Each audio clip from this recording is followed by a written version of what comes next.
Hello and welcome to JFK Book Reviews. My name is Joe Borelli, and as always, I am joined with my co-host Rob Clark. We are the co-hosts of the Lone Gunman podcast on YouTube, and tonight we will be reviewing the book "Let Justice Be Done: New Light on the Garrison Investigation" by William Davy. And Mr. Davy is an American independent researcher, author, and investigator specializing in 20th century U.S. political history with a focus on assassination research and government conspiracies. He grew up in the United States and developed an interest in the JFK assassination during the 1990s, influenced by the release of documents under the 1992 JFK Records Act and Oliver Stone's film JFK. Uh, the book was published in 1999 by Jordan Publishing. It consists of about 204 pages, meat and potatoes, consisting of 14 chapters. There is an afterward section that is about 20-ish pages long and has 5 pages of endnotes to that section itself. The book has 3 appendices. Appendix A is James Alcock's closing argument from the Garrison trial. B is Alcock's rebuttal, and C is Jim Garrison's closing argument. And it has a very thorough endnote section, bibliography, and index section. You could find this on Kindle for $9.99 and paperback used for $76 on Amazon. And Rob, this book definitely has a conspiracy lean towards it. It does, Joe, for sure. Which is, I guess, a little bit of an odd thing for a Garrison investigation book at this time. It wasn't until the 90s and after the JFK movie came out, Oliver Stone's movie, that the Garrison investigation and what he was doing down there actually became somewhat of a positive in the eyes of JFK assassination researchers and authors. Before this, all the books about the Garrison case were pretty negative in their view of what he was doing down there. And in his lifetime, he never really got his flowers, except for the movie, which he got to see before he passed away. But he never actually got to see everything that came out of it and the good that came out of it, like the JFK Act and books like this. I think the only book before this one to put a positive light on what Jim Garrison was doing down in New Orleans was Destiny Betrayed by Jim DiEugenio, whom he credits as being one of his mentors and inspirations for this book. And as you mentioned, this book was published in 1999. When I first read this book, I kind of got the sense, and it starts out, kind of explaining some of the characters, like who was David Ferry, who was Guy Bannister, giving all the proper, background information. Maybe not as detailed as I would like, but again, information back then was very limited because a lot of people didn't have access to all the files that we do now.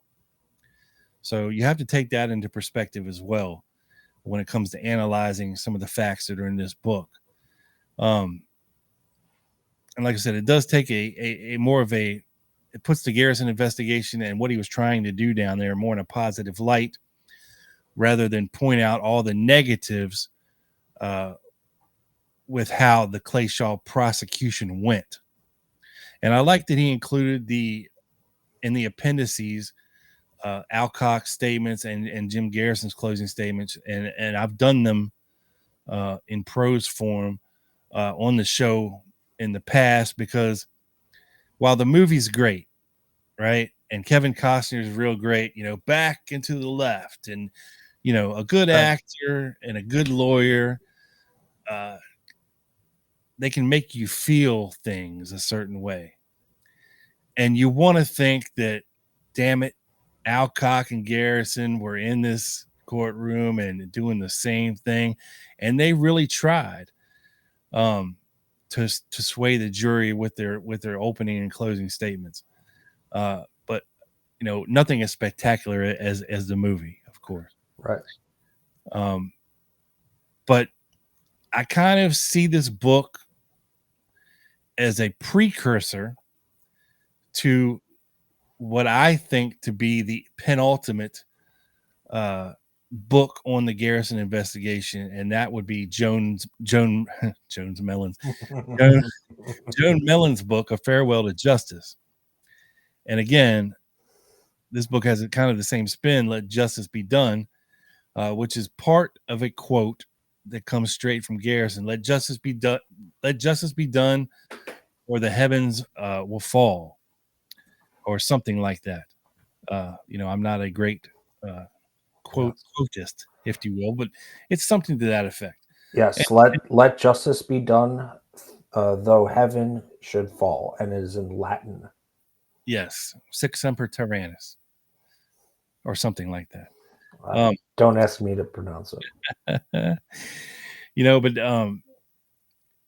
and you'll notice the word justice is in both titles of both William Davy's book and Joan Mellon's book. And there's a reason for that, because that they think that Jim Garrison was a honorable American seeking truth and justice for the murder of John F. Kennedy, and was the only person to ever put anybody on trial for this. Now, maybe it wasn't the right person. Did he have the right ideas that this guy had CIA connections? Yeah, he did, but he couldn't prove it back then. But it did come out that later, yes, Clay Shaw did have CIA contact connections. He wasn't some super secret CIA agent or asset, but he was in the right position as a businessman, an international businessman, to travel all over the world and see a lot of things and talk to a lot of people, of which he would have, been tasked with debriefing on, when he would return. And who knows how valuable his information was. But they did this type of thing with a lot of international businessmen that traveled to a lot of different countries, just to kind of gain some knowledge about what they were privy to, and they were paid for this. And does that make him some secret CIA asset who was behind the Kennedy assassination? Certainly not. But was the truth out there then? No, it was not. It was definitely obscured. And there's basically two camps when it comes to the Garrison investigation. Okay. One is he was on a witch hunt and he persecuted a lot of people, possibly for their sexuality. But I think in the long run, in the 50-50 hindsight of all this, I think we're in a better place because of the Garrison investigation and the work that was done to interview new witnesses and create new documentation. We're in a much better place and have a much more broader base of knowledge about some of these characters that are involved in all this. Because what was going on in New Orleans in 1963 is a very important piece of the puzzle to the JFK assassination, whether you like it or not. And ultimately, to figure that out could possibly be the Rosetta Stone to trying to figure out what happened in Dallas and getting to the truth of everything. And I think he does a decent job of going through the steps, at least, and in the book, it says that, he traveled to New Orleans and conducted many, many interviews. And I wish there was some kind of repository for all of this. I don't think the book is footnoted as thoroughly as it should be. with sources and all that. He could say, well, I interviewed this guy and this is what he said. Well, that's great. But how can I verify this information? Right? You say you have this, what, well, where is it? Type of thing.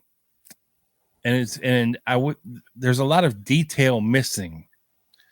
There's some characters missing out of this book that probably should have been in it. But it is what it is, and I think it's a decent precursor to, like I said, Joan Mellon's work, which detail wise you can't beat it when it comes to looking at everything that was going on in New Orleans and in the Garrison investigation, and viewing it as a positive thing and not a negative thing. So that's where I lie on this. So Joe, if you could go ahead and give us your thoughts on the book and your rating, sir.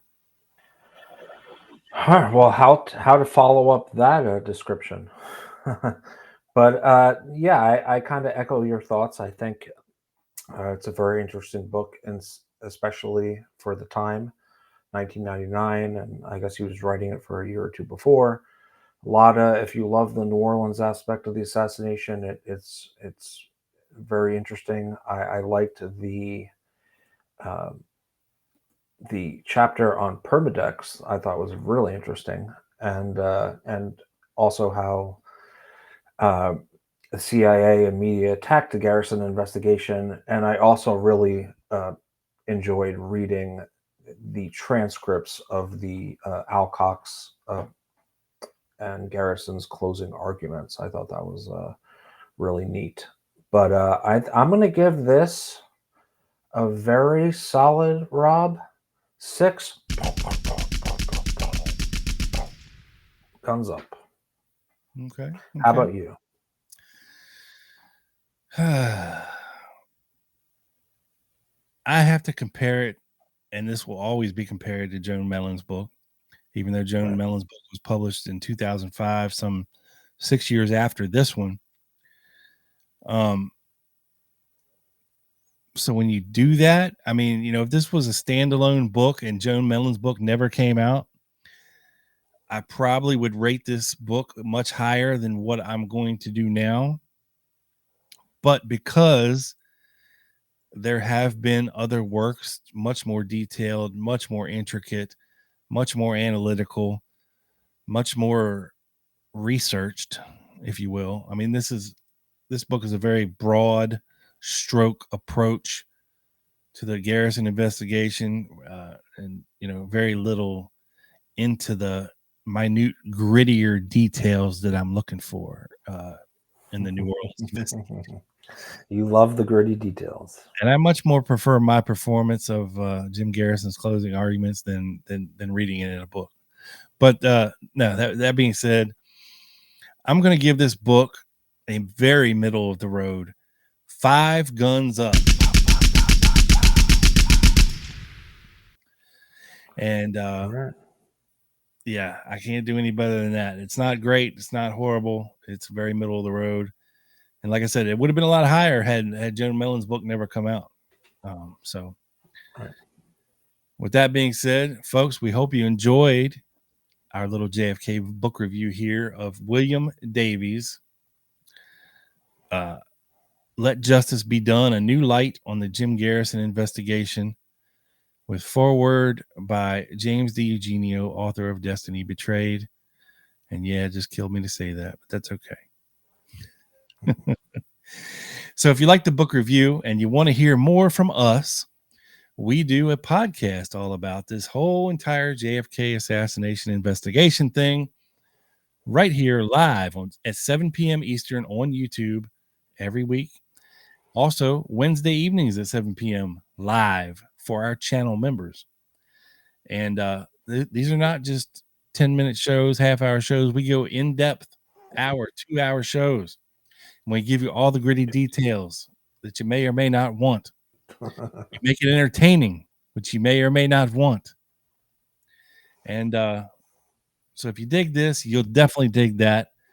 And we'd love to have you over there and hang out with us. And until the next JFK book review from the Lone Gunman podcast next week, we'll see you there. Peace. Peace.